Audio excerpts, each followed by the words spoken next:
Welcome to this workshop on fellowship proposal writing. My name is Scott Lanyon, and I have the privilege of serving as the Vice Provost and Dean of Graduate Education here at the University of Minnesota. I've served as a reviewer for the NSF Graduate Research Fellowship Program and have taught graduate proposal writing seminars and offered workshops on fellowship proposal writing since 2008.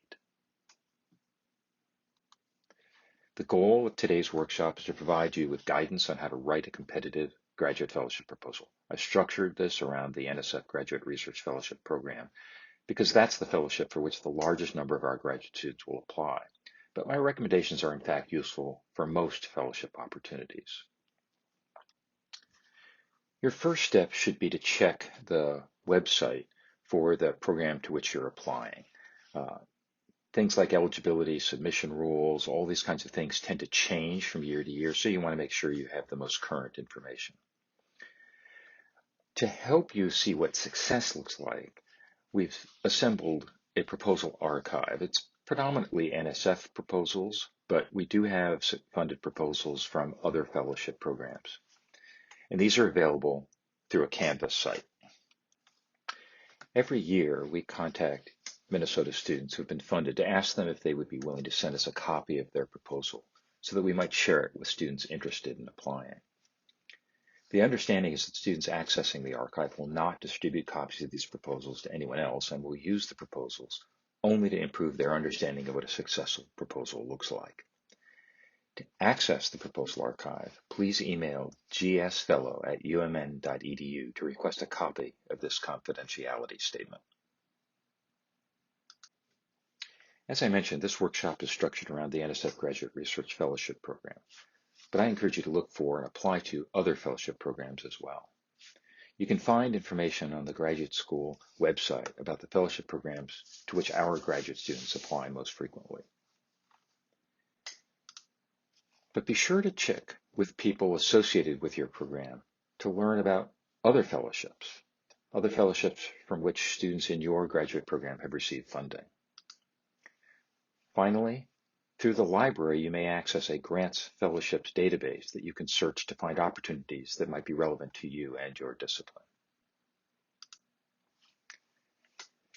Now, it's really important to understand that for most fellowship programs, and certainly for NSF, reviewers are assessing whether you have great potential as a scientist. Part of this assessment is an evaluation of the research project that you have proposed. They're evaluating whether the project is innovative and exciting, whether it's feasible, and whether you have demonstrated sufficient understanding of the concepts and the methods necessary to complete the project. They understand that this is early in your career and that the project you end up doing may be quite different than the one you proposed. You are not required to do the proposed project if you're funded, right? So the whole idea of the proposal is to help them evaluate you and your potential. You are being funded, not the specific research project that you've suggested. So, how do you get started? Well, one of the most important things, and something that most people tend to overlook, is that you need to know your audience. This is the most common mistake you can make, to start writing without developing a clear understanding of the audience, their expectations, their background, and so on. You need to understand who they are in order to communicate effectively. So who's your audience if it's NSF? Well, you can get an idea based on the primary fields listed by NSF on the program's website. This is the way they sort of assign proposals into these buckets. So who are the reviewers? Well, you can't assume that the readers of your proposal will be familiar with the kind of research you propose. Therefore, my recommendation is that you describe your project in a manner that any member of your graduate program would find interesting. Imagine that your readers include one person from your advisory committee, but then one person from your graduate program who's the least familiar with your specific kind of research. And that will give you a reasonable expectation of the range of backgrounds and interests of the reviewers that you are likely to see your proposal. So your goal then is to write your proposal that it's exciting to both of those people. So obviously that really means that you need to focus on the larger questions that you're talking about that appeal to this broader audience. Okay, so now that you have an idea of who's reviewing the proposal, it's important for you to understand who the reviewers are in terms of their frame of mind and the context in which they're reading. Reviewers for NSF don't receive applications until the beginning of December. But because most reviewers are faculty members, it's just when classes and grading are happening, we may not be able to start reviewing proposals until late December once the semester or quarter is ended. But don't imagine that we're doing this on a vacation, we're sunning ourselves on the beach. No, that's really not likely. We're probably fitting this in between our family time and all of our other end of semester, end of year obligations. And so we're distracted, we're harried. And in the end, it means that some reviewers are making decisions very quickly, just a very quick read through the proposal. Your reviewers are not relaxed, they're not contemplative. They're going to be rushed. They may even be in a bad mood, having just finished reading another proposal, the 10th proposal of the morning, which had atrocious grammar and their coffee ran out. You must therefore be very clear in your writing. All right? That's the mindset. Okay, so your goal is to make it as easy as possible for the reviewer to rank your proposal highly. Think about it this way. As a reviewer, I really want to be able to recommend people for funding. And your job is to make that as easy for me as possible. The proposal as a whole should work together. It should be greater than the sum of the parts. The personal statement, the research statement, the letters of reference, all should work together. They should reference one another. They should be consistent. All right, for NSF, here are the components of the proposal, and here's the sequence in which the various segments are typically read, and this will be important. That's why I wanted to stress it. First, there's a personal statement, relevant experience and future goals. That's 3 pages. Then you have 2 pages for your research plan. There'll be reference letters, and then copies of your transcripts. So what's really important? If you have limited time, where are you going to focus your efforts? Well, most people assume, given that this is NSF, that the proposed plan of research is the most important part of the proposal and spend more time on it than on other sections. However, remember the order in which these are read. The personal statement sets the tone for how the reader will think about the rest of your proposal. Both sections are important, and you're unlikely to be funded if either is weak, regardless of how strong the other section is. But that said, I really think the personal statement is the most important of the two, simply because they read it first, and it establishes their impression of you, and it's through that lens that they read the rest of your proposal. Think about it this way. To start with, as a reviewer, your proposal just neutral, right? It's neither fund nor don't fund. But if your personal statement is really weak, then by the time I'm done, I've already more or less made up my mind that I'm not going to recommend funding, and I'm going to read the rest of the sections with that frame of mind. Okay? In contrast, if you have a spectacular personal statement, I'm already pulling for you at this point. Really want to fund you. This is the thought of most reviewers. And they're going to read the rest of your proposal in the hopes that it lives up to the quality of your personal statement. So the personal statement really is very important. So let's start with that, talk about what's in it, and give you some suggestions on how to do a really compelling personal statement. So this graphic is going to be probably something you've never thought about before, but I'm going to sort of think about characterizing the things that you might put in a personal statement in this way, where each of these dots represent life events, experiences that have happened over time, from early career on the left to today on the right, and how impactful that they were. All right. And as you think about your writing your personal statement, obviously your personal statement is all about these life events and experiences. Which of these do you put in your proposal? Remember, you only have 3 pages. Okay. Well, obviously, you want to focus on the important events, so you're just going to take out some of these, but that's still too much. And it's perhaps less obvious, but you need to identify the most important events that help us understand your decision to pursue a graduate degree. Okay, that's the key here, is to select the relevant experiences. There are many experiences here that are obviously very, very important in your life to who you are as an individual, but they may not really explain or help a reviewer understand why you're going to graduate school and why you'll be successful. Okay.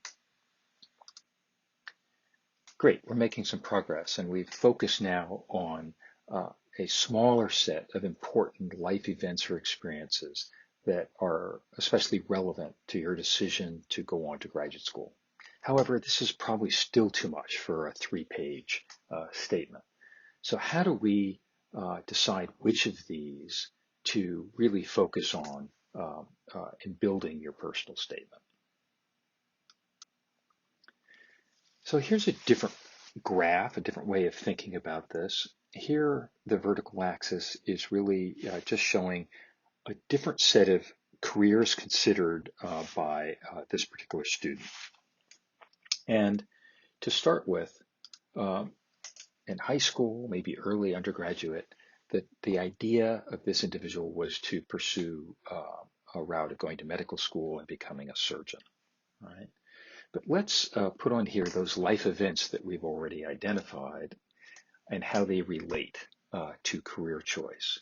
So you can see here on the left is early career decision to be a surgeon, and at the far right is today, where this student has ended up entering a graduate program to become a climate change researcher. All right, and each of these red dots again is one of these critical events that really were impactful on a person's career decision, as you can see. How do we decide which of these to really focus on? Well, what I would suggest is that we look at which ones really resulted in a change in thinking about career paths. So the ones I'm highlighting now in black, as you can see, subsequent to that event, whatever it was, there really was no immediate change in thinking about careers. So they're probably somewhat less important. A second group here are those I'm highlighting in blue, which, while the event seems to be related to a decision to change career trajectory, it was actually a decision to go back to an earlier thought about career paths.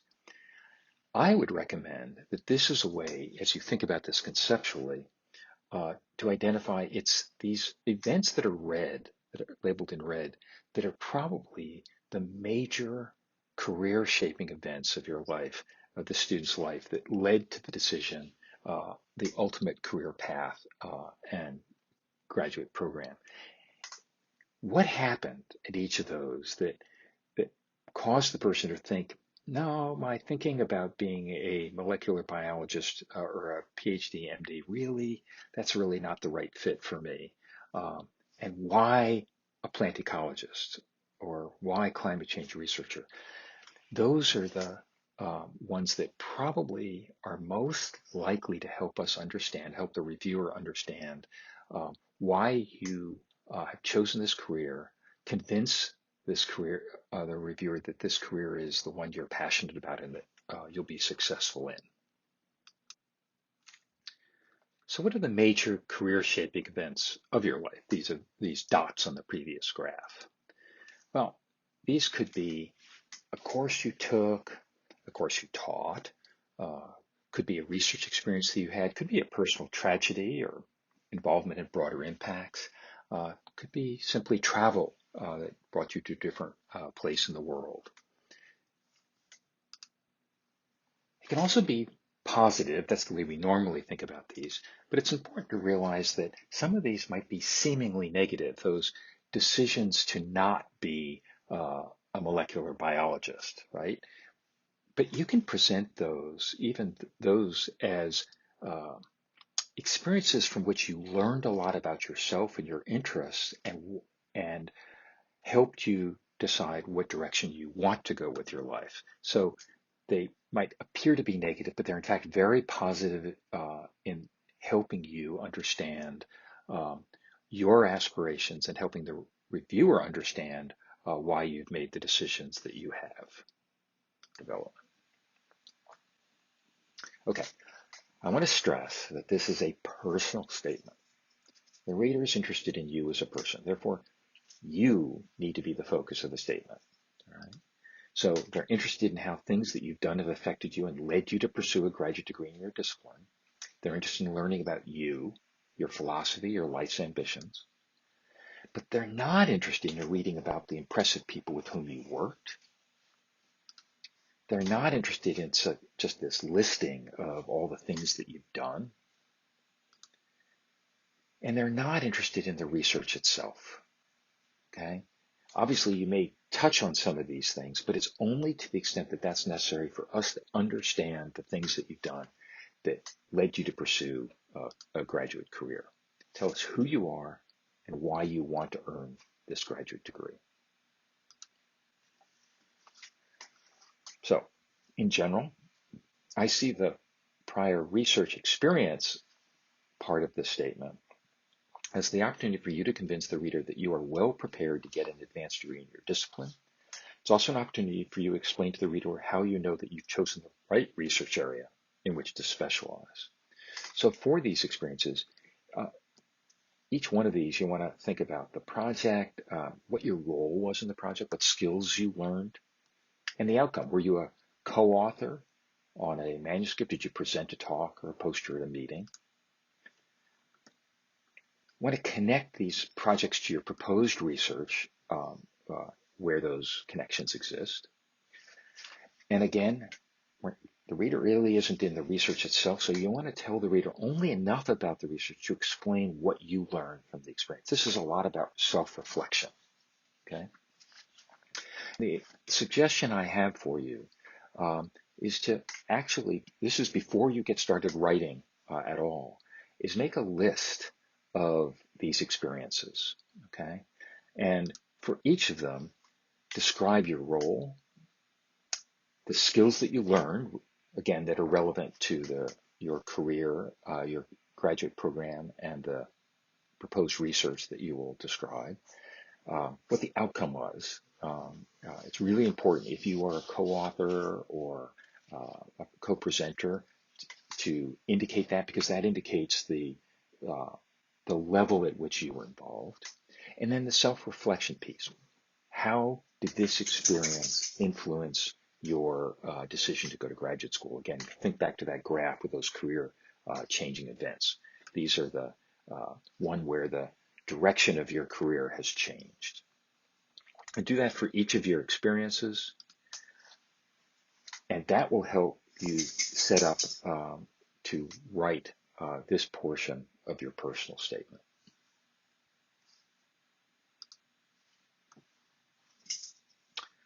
For your non-research experiences that are relevant to your career choice, I suggest that you do something similar. For each event, help the reader see how the event was critical to your decision to pursue a graduate degree. Explain what you learned about yourself as a result of the event. And again, tell the reader only enough about the event itself to provide the context for these first 2 points. So it could be an internship in a hospital convinced me not to pursue a career as a surgeon, realized the hospital environment was not for me, okay, and so on, all right? So these are not research, but they're specific influence. They had a real influence on your career choice and decision to go to graduate school. But perhaps the most important thing that I can tell you about this statement is that it has to be personal, right? The reviewer wants to know that you can do this work, that you can get this degree, that this is a passion of yours, that you have a commitment and will persist despite the obstacles that inevitably exist in a graduate education. So the personal statement must be personal, and the language should be personal as well. So let me give you an example. Do you think that this statement is personal enough? During my entire undergraduate career, I worked with Professor Smith, the Gates Chair in Molecular Systematics, on her research project investigating the Great American Interchange. During my senior year, she encouraged me to go to graduate school because I was the best lab tech she had ever had, and several of her previous students had gone on to graduate school and done very well. So what do you think? Can you make a judgment about whether this candidate has the desire, motivation, and personal qualities to thrive and grow in that position? Obviously, this is just one piece of a personal statement, but this is an example of a statement that's about somebody else telling the student what they should do. There's nothing here to suggest a passion for research or any active choice in their career trajectory. This is not a helpful component of a personal statement, just to give you an example. Another way to think about the personal statement is you all should have an elevator speech. It's often referred to that way. Right? So imagine that you're in an elevator with a member of the Board of Regents or a dean or the president of the university. And they ask, what led you to attend graduate school in this discipline? All right? What are you going to say in response to that? The pitch you're going to tell the regents is not the same thing you would tell your family or a friend, right? This way of summarizing your path prepares you to talk to anyone, right? So you want to think through who's asking the question and what it is you want to accomplish in answering that question. And the more you've thought through this way of thinking about the life events that led you to go to graduate school, the better prepared you'll be to talk to anyone, your family, for example, to explain your decision. And it's something you all should be doing outside of this fellowship proposal writing. That's the kind of situation you should always be prepared to answer really eloquently. Okay, that's the personal statement overall, but there's a component of both the personal statement and the research plan that is unique. Currently, it's unique for NSF, but other fellowship programs are beginning to do something similar. And that is this concept of broader impacts. The National Science Foundation evaluates proposals based on two criteria: intellectual merit and broader impacts. Everything we've been talking about so far is likely to fall more under the heading of intellectual merit. The broader impacts criterion tends to confuse students and faculty, frankly, so I'd like to take a little time to explain it. So what are broader impacts? These are activities that, and this is NSF's definition, these are activities that promote teaching, training, and learning, broaden the participation of underrepresented groups, enhance the infrastructure for research and education, enhance scientific and technological understanding, and generally benefit society. All right, so let me try to explain this. NSF is evaluating this because the traditional view of a scientist's role is what I'm going to show you on this slide, where you're producing publications from your research. Other scholars are reading that. They produce publications. You're reading those. So this is all the role of the scientist is within the scientific community. Okay. And if you're in an academic setting, then you're also communicating your science in many ways to students. But the idea that there are policymakers, agencies, educators, science writers, and NGOs, voters, somebody else does that communication. And NSF wants to change that.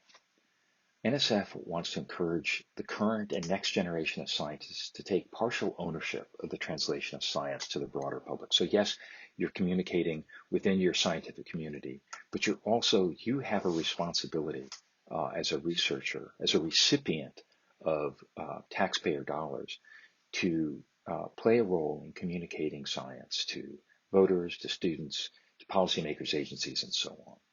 Right? That's the purpose of broader impact. Now, one problem that you need to be aware of is that while NSF has a very broad view of broader impacts, reviewers often have a much different a much narrower definition, right?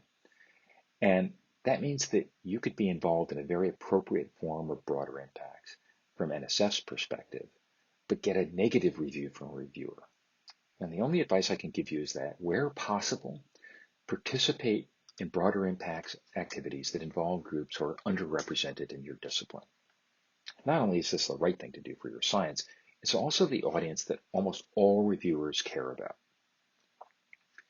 Second, while communicating science to undergraduate students qualifies as broader impacts, few reviewers are going to give you much credit for it, right? Basically, every graduate student is expected to be involved in undergraduate education. Now, if that is your primary involvement in broader impacts, you're unlikely to get an outstanding review.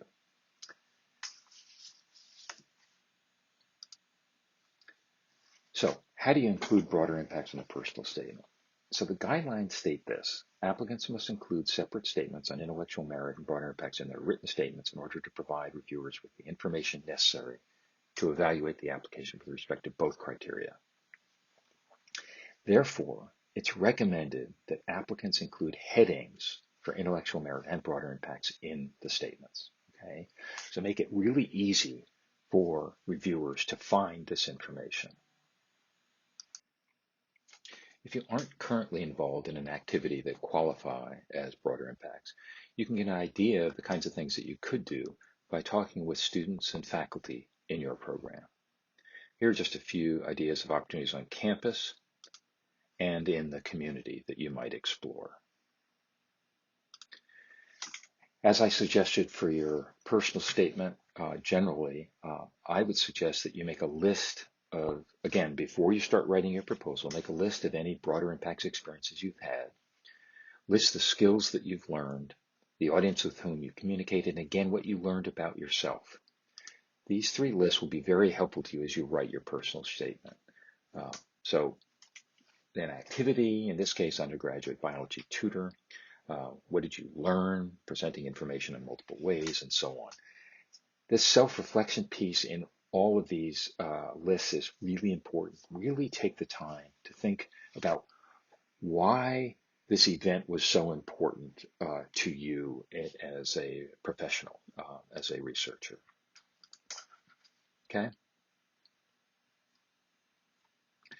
Use this as an opportunity to tell whether things count, why this was really important to you. For example, tutoring people in math doesn't really count as broader impacts if you're not in a math program, but if it helped you understand how to communicate complex ideas to students, and if you learned that you really enjoy it, then it is relevant to your broader motivation to be involved in broader impacts. So now let's talk about the research plan statement. The most common error made by graduate students when writing about their research, not just when writing an NSF graduate research fellowship proposal, is to forget to put their research into a larger context. You want to clearly state the overarching big picture question. You want to specify the alternative hypotheses being tested. You want to clearly state the objectives of the research. Indicate why the system you propose to study and the University of Minnesota as an institution specifically are ideal for the question you've posed. You want to specify that this project is your idea. That's very important for NSF. You're trying to convince the reader that the project is feasible. You want to reassure the reader that you're capable of conducting and completing this project. And lastly, remember that the project proposal needs to appeal both to non-specialists and specialists. Remember, as I described the reviewers, that one could be a specialist in your discipline. Another reviewer might be one of the faculty members in your graduate program who is interested in something entirely different, right? So that's the range of expertise that might be present.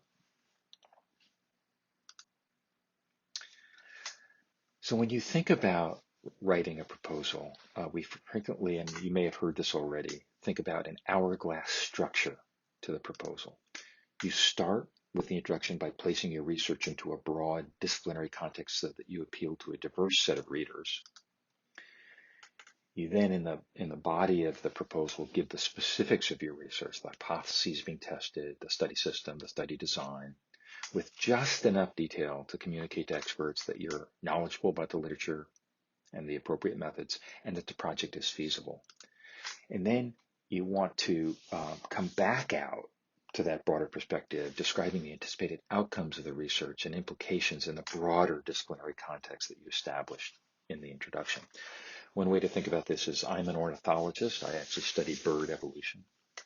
For my students, I do not want them to mention birds in the first paragraph, right? You want to put this in a broad context. The research and their interest isn't just about birds, it's about evolutionary biology more broadly. So as soon as you mention your study system, you have narrowed the apparent scope of the project that you're describing.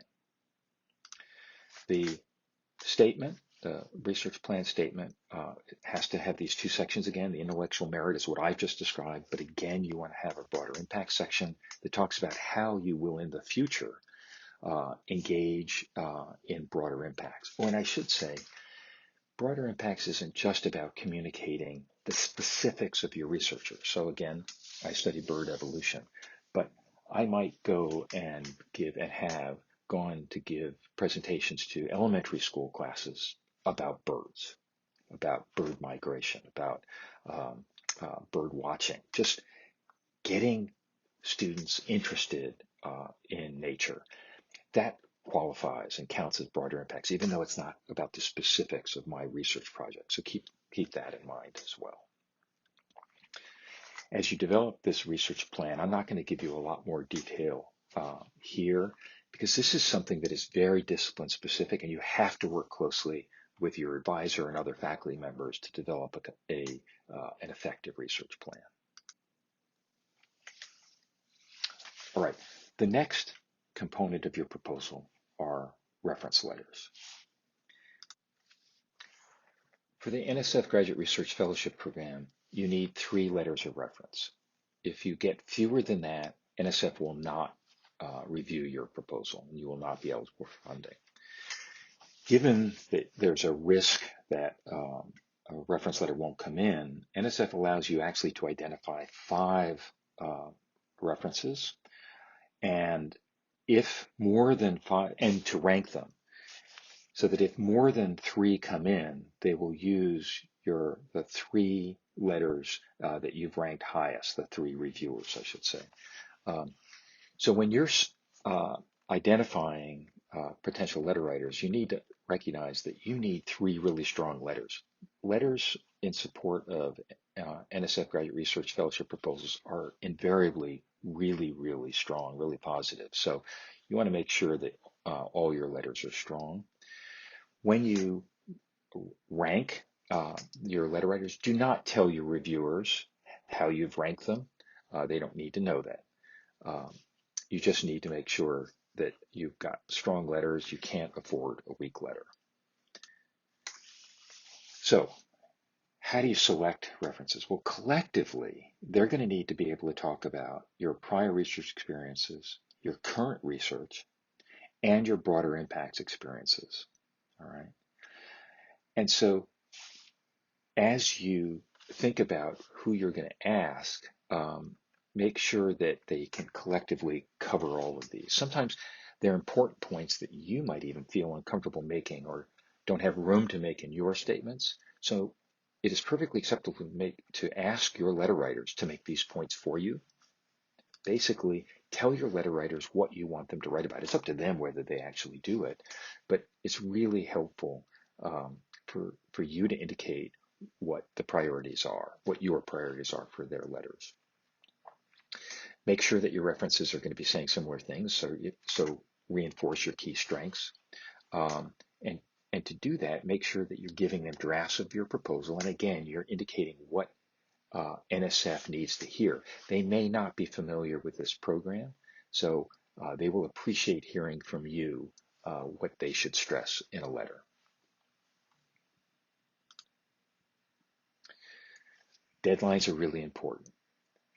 I would recommend that while NSF will send your references an email letting them know that they've been uh, how to go ahead and submit a letter, I encourage you to tell your letter writers that you would like them to have their letter in ahead of the NSF deadline, just so that it reduces your stress. Right? So just encourage them to do that. I've talked about what needs to be in your personal statement and your research plan statement, and about your references. Now I'd like to talk about how to actually get started on the process of writing a proposal. And the best starting point is to assemble a small group of writers, other students writing fellowship proposals. So to start, set up a small writing group. Agree on the responsibilities of group members. How often are you going to exchange drafts? How quickly will you provide feedback? Specify what you need from your reviewers. What aspects of your proposal do you feel you need the most feedback on? You would do this each time you exchange drafts. And really importantly, provide feedback on the proposal, not on the author. I'll talk about that in a moment here. This whole idea of setting up a writing group, it's not just going to help you prepare this fellowship, it's actually an important skill that you need to learn for your career. Most of us are hesitant to allow others to see our writing until we have a finished product. However, almost everyone's writing is improved by getting feedback early and often. When I was a department head, I can't tell you how many times I met with assistant professors who had just had their NSF proposal turned down and who, when I asked them who they had had read drafts of their proposal, said that they hadn't shared their drafts with anyone. It's really important that you become comfortable sharing early and often drafts of your grant proposals, manuscripts, and job applications. But as you're in this writing group, make sure to do your part, right? If you're getting help from your colleagues, they need to be able to count on you that you're going to read their proposals in a timely manner, give them good constructive feedback that's positive. And I want to stress this point. As a reviewer, this is true if you're reading, reviewing manuscripts, for a journal, or grant proposals for a foundation. Provide feedback on the proposal, not on the individual, not on the writer. So imagine that in your proposal that you wrote something like this: despite all my contributions to the research project, my professor did not include me as an author on the resultant manuscript. Now, a reviewer could offer you something like this. You should have insisted on being an author as part of their review, and that's not appropriate. Your job as a reviewer is not to comment on what someone has done or someone's interpretation or on their performance. Your job is to comment on the manuscript. So something like this: as a reader, I'm not sure why this experience is relevant. I recommend that you tell the reader what you learned from the experience and how it relates to your decision to pursue your graduate degree. This would be much more appropriate and give them something to work on. Your comments are supposed to help the writer improve the writing. You're not critiquing your colleague. So when you ask multiple people for feedback on your writing, it's inevitable that you're going to get advice that conflicts. Here's an example. Imagine that in my personal statement, I included the fact that I bailed from my first PhD program and left with a master's degree. And the reviewers give me this. One reviewer tells me that this is too negative and I should remove it. And another reviewer encourages me to include it and suggests that I explain why it was such an important formative experience, that so important that it should be included. What do I do with this? Well, first and foremost, I recommend that whenever you get reviews of any kind, read them and then do something else for a while. Don't react to them, right? Don't react immediately. None of us like to get criticism, and it's especially aggravating to get conflicting advice. So read it, set it aside. Then go back and reread the reviews, reminding yourself that these aren't criticisms of you. These are suggestions about how to improve your communication. So let's examine the advice in this particular scenario. The primary point is that both reviewers agreed that what I've written isn't working. So doing nothing is not an option. Secondary point is that both agree that what I've written is too negative. Okay, so even though they seem to be conflicting advice, they actually agree on quite a bit here. The point of disagreement is whether to delete the topic entirely or to expand it and make it more positive. So what do I do? You could simply choose one solution and move on, or, and this is what I would suggest, try both and ask your colleagues in your small group to comment on which approach is working best for you, right? That they think is meeting their needs and is communicating the point effectively. All right. So the next thing is, let's get down into the tools that you'll need to be effective in writing this proposal. First is to develop a writing timeline. All right. So obviously, I've already mentioned this, assemble a small group. So give yourself a deadline here. Thinking about when the proposal is ultimately due, back off from that. You need to get this done, and I would say quickly, right? So set a date in the not too distant future by which you'll have identified the people who will be in your writing group. And they could be writing for the same fellowship program, but it doesn't have to be. But you need to all agree on the basics, that you're going to provide constructive and timely feedback on drafts. You might agree on how often you're going to exchange drafts, so everybody is on the same page and knows what to expect of the writing group. For the personal statement, here's what I would suggest. That you complete your experience lists that I described for you earlier on, one on career shaping research experiences, another on career shaping broader impacts experiences, and then another on just other things outside of research or broader impacts, but that nevertheless are important events or experiences in defining and describing why you are in the graduate program that you're in. Set a date by which you do that. Again, don't start actually writing text. This is about making the lists that give you the backbone that'll help you organize your statements.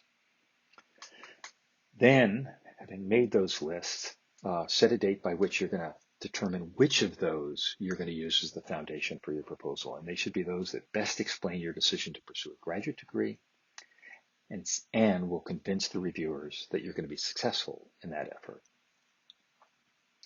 Next, set yourself a deadline of when you're going to have organized those into some outline.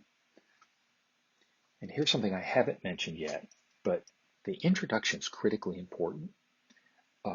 I recommend that you try 3 or more very, very different ways of introducing your statements, 3 different introductory paragraphs, and test those with your small group and get their advice on what seems to resonate with them. A deadline for the first complete draft of the statement, and then you're going to enter into a cycle of producing drafts, sharing those with your small group, taking their feedback and revising. And I would recommend that you do this at least once a week, that you're sharing and exchanging drafts. And then obviously the end date is when this all needs to be submitted. So develop a pretty detailed timeline. It helps you keep making progress if you do that. Similarly, for the research plan, first, make sure you're letting your advisor know that you're planning on doing this and that you're going to need their help. Identify a date by which the big picture that will frame your research program, your research plan, will be identified. Meet multiple times with your advisor to work through your project ideas. A date by which you'll finalize the project idea, produce an outline for the body of the proposal. Again, writing multiple introductory paragraphs and so on and so forth. And again, revising and sharing drafts on a regular basis. Make a detailed timeline here and stick to it. And lastly, the timeline for your letters of reference. Decide on who your list of up to five letter writers will be. Make sure you keep checking the NSF website for updated information. And once the deadlines for submission of the proposal are announced, usually in August, contact your proposed letter writers. Let them know what you're applying for, the NSF GRFP or whatever the fellowship is, deadlines, any details about the program, and simply ask them if they would be willing to write a letter of recommendation for you. The sooner you can do this, the more likely it is that they'll say yes. And then at least a month before your submission deadline, send them a draft of your proposal, whatever shape it's in. Remind them that they agreed to write a letter for you. And here's the really important part. Tell them what you would like them to write about. Letter writers it really helps them. They're very busy people.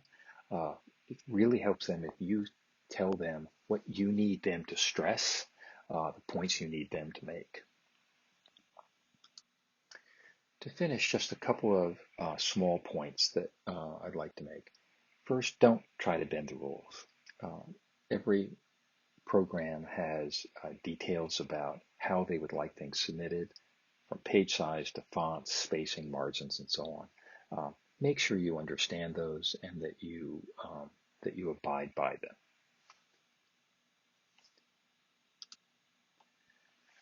Next, don't forget to take advantage of the proposal archive to see what a successful proposal looks like. Simply email gsfellow@umn.edu to get a copy of the confidentiality agreement. Sign it, return it, and you'll be given access. If you do access the archive, please look at multiple proposals. You'll get an idea of the range of writing styles by looking at multiple proposals. It'll be really helpful for you. Lastly, remember to write for your audience. And I mention that here because I'd really encourage you to submit a proposal. Once you've written a fellowship proposal, there are probably more fellowship opportunities that you could apply for. And I encourage you to do that, but don't submit the same proposal. Every fellowship has differences in what they are interested in, and the reviewers are different. So the core of the proposal is probably going to remain the same, but make sure that you have thought about how this next fellowship program is different, and make sure that you've modified the proposal accordingly. So that concludes the main section of this workshop. The remainder is really about hypotheses and their role in research plan statements. Many disciplines require that research plans be designed explicitly as tests of hypotheses. And you need to know whether that's true of your discipline. And if it is, I really encourage you to look at this next set of slides. So I'm going to give you an example from my discipline, from ornithology. So as an observer of birds, you've often seen cattle egrets, that's the bird here, cattle egrets near cattle. All right?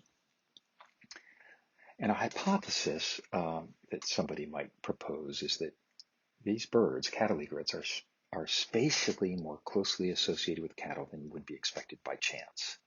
All right?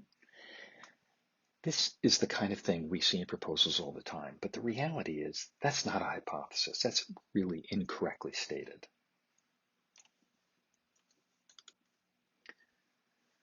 A hypothesis is a proposed explanation for a phenomenon. So let's think about how you would correctly state this. Cattle egrets are spatially more closely associated with cattle than would be expected by chance because, and then the rest of the hypothesis would be the explanation for why you're making the prediction, the observation that cattle egrets are spatially distributed the way they are. Okay, so there has to be an explanation.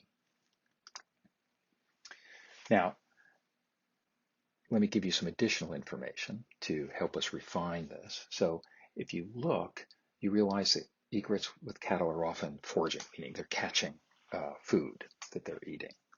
So a hypothesis here might be that cattle egrets are spatially more closely associated with cattle than would be expected by chance because foraging success is positively correlated with proximity or nearness to cattle. All right, so we have an explanation. Now, ideally, in most disciplines, what we really want to do is to test multiple competing hypotheses. Okay, so what other than this idea of foraging efficiency, ability to catch food, what might be other explanations? Well, maybe it's about predation and survival. So incidents of predation on cattle egrets might be negatively correlated with proximity to cattle because the presence of cattle discourages or inhibits predators of egrets. Okay, so those close to egrets are less likely to die at the hands of predators. Another explanation, it's possible that it's just a coincidence that egrets and cattle, or correlation, if you will, are distributed in a similar way because they're both reacting to the distribution of some other resource. So maybe there's some particular types of plants that are distributed in a field, and the egrets and cattle are responding to that distribution. The fact that they're both there is irrelevant to each other. It's that they're both reacting to the same resource. Okay, so that means we have three now alternative hypotheses that we can be examining. Next, I should point out that hypotheses should be as detailed as possible. It's the nature of hypothesis testing. So we can refine this first one a bit and say that the reason that foraging success is higher in egrets that are close to cattle is because the abundance of insects in the vicinity of cows is higher because the insects are actually attracted to cows and cow dung. All right? Or maybe it's because as cows move, they actually flush insects, animals, which increases the capture rate for egrets. Okay, so those are two variants. So we really have four different hypotheses now that we can test. Now the next step is to make a table of the predictions that each of these hypotheses make. So here are the hypotheses I've arranged as rows, and I'm going to have predictions across the top. So what might these hypotheses predict about the distribution of these egrets, these birds, in a field when there are cows and when there are not cows, right? For the first three, the expectation is that no, egrets would be in those fields very differently in different ways than if there are no cows present than if there are. So we expect a difference there that we would observe. Whereas for hypothesis three, that would predict that the egrets are going to be distributed exactly the same, regardless of whether the cows are there, because they're not actually reacting to the cows, they're reacting to some other resource which is not changing. Something else about predictions might be that the capture rate of insects would be different, or well, the question is, would it be different if the egret is close to cows versus egrets that are foraging farther from cows? And so the first two here, which clearly are about this notion that it's proximity to cows that increase the capture rate, those would predict higher capture rates for egrets close to cows than farther away, whereas the other two wouldn't make a differential prediction. We'd expect capture rates to be the same regardless of the proximity to cattle. Next, we could look at percent of diet comprised of insects that are attracted to cows and cow dung. We would expect that percentage to be higher if hypothesis 1A is correct, and no different for the other three hypotheses. Frequency of egrets associated with cows that are moving as opposed to those that are sitting, that is a specific prediction that it would be higher. That's a prediction of hypothesis 1B. The other three hypotheses wouldn't make differential predictions there. And lastly, frequency of predator attacks on egrets close to cows compared with far from cows. Hypotheses 1A, 1B, and 3 really make no predictions about that, whereas hypothesis 2 would predict that egrets that are close to cows would experience lower predation rates. Now, what's valuable about making a table of predictions like this is you can see that if we looked at this 5 set of predictions, no two hypotheses make the same suite of predictions. So if we can look at this, we have the ability to actually eliminate many hypotheses, which is part of our goal. We're looking for the hypothesis that is most consistent with the observations that we make. So the next steps, we've generated a set of hypotheses, we've identified the predictions that they make. The next step is to actually figure out what are we going to do? What are the methods we're going to look at in order to look at these predictions? So here are the 5 predictions. So for number 1, we could experimentally manipulate cow distributions and record where in the field egrets are located on days with and without cows. So some days we let cows into a field, other days we do not. And every day we look at and monitor where the egrets are and what they're doing. And we compare those results.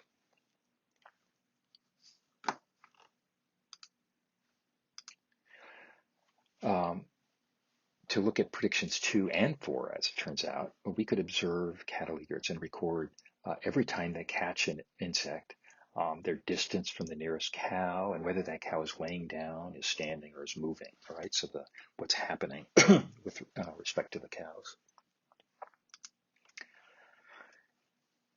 To get at prediction number 3, we could actually record their diet. And there are a number of ways that could be done. We could look at using a telescope or spotting scope to actually see what it is they're eating. It's also possible that we could capture the egrets and actually look at what they were eating by looking at their stomach contents and record those items. And lastly, we could keep track of predation, examples of predator attacks on egrets, and record the type of predator and the distance of the egret from the closest cow. That we get it at this prediction number 5. Right? So this is sort of the gold standard in designing a research project and explaining a research project. You have your alternative hypotheses. You go through and identify the unique predictions that each of them make. And then you design your experiments or your observations such that you can actually get at whether those predictions are true or not. And I will tell you that in the case of cattle egrets, the selection then is 1A is the hypothesis that best is consistent with those predictions, or reality is consistent with predictions of the hypothesis 1A, that foraging success is positively correlated because cattle are moving and they actually flush animals, which increases capture rate. It makes it easier for the birds to find prey.